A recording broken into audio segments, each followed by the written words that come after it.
Parker. Now, you're leading this, are you not? Yes, well, Harcus Parker is. I'm part of a team. Yes. So tell me, what's going on?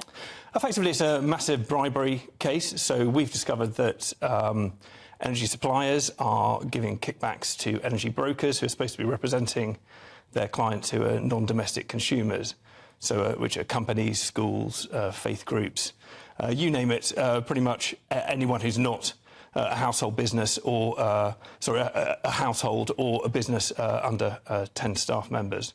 So it's absolutely massive. There are 1,600 brokers in the country. We're not saying that they've all done this, but it seems to be endemic that the broker's supposed to be acting on behalf of the business to get the best energy deal that they can, but instead they're going with deals that give them kickbacks from the energy suppliers that aren't disclosed to our clients. So it's a massive case. Is this something that some people will not have noticed was happening?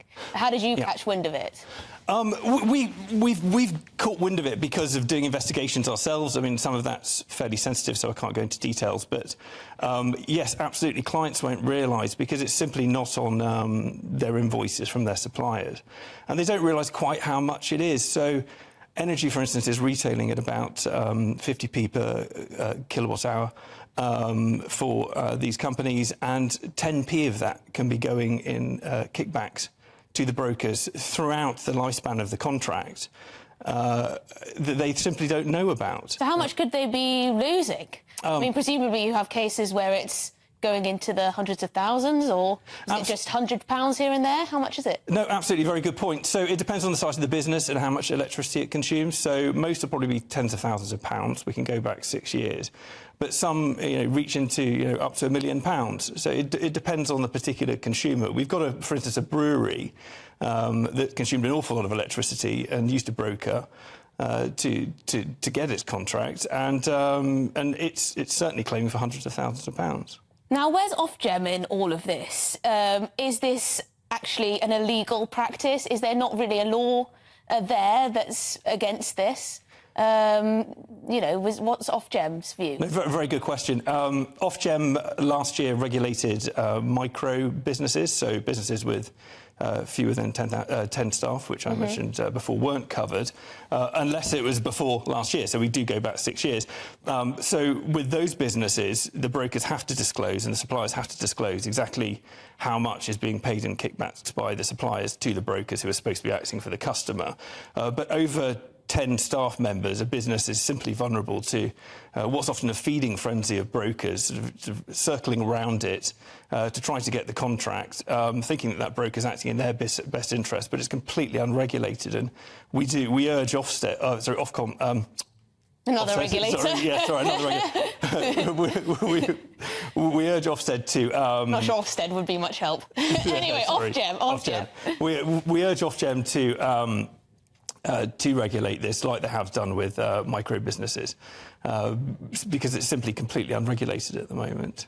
Well, it does seem utterly unfair if people are paying huge amounts in this way, firstly, without potentially knowing about it, and secondly, at such a high rate. It does seem rather sneaky. What could the regulator actually do? You say they should regulate this more. But what does that actually mean?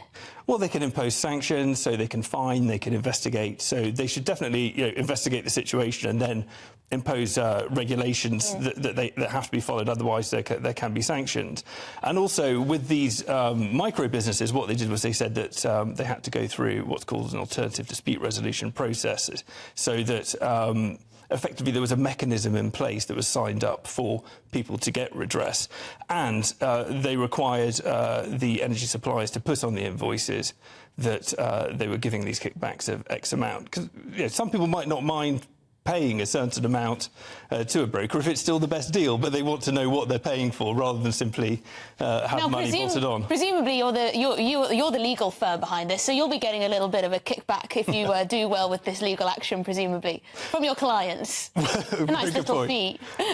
It's a commercial. We are a commercial enterprise. It's a no-win, no-fee case. So we're working on the basis that we've taken out financing to do this, and if we lose, then we effectively, we've lost all our time and energy and money that we've put into it. And if we win, then we take a percentage of the compensation that's paid. Well, it's probably a good time to be going after the energy companies actually in bad practice, seeing as they seem to be constantly in bad press. So there you go. It might be a good time. Thank you very much indeed.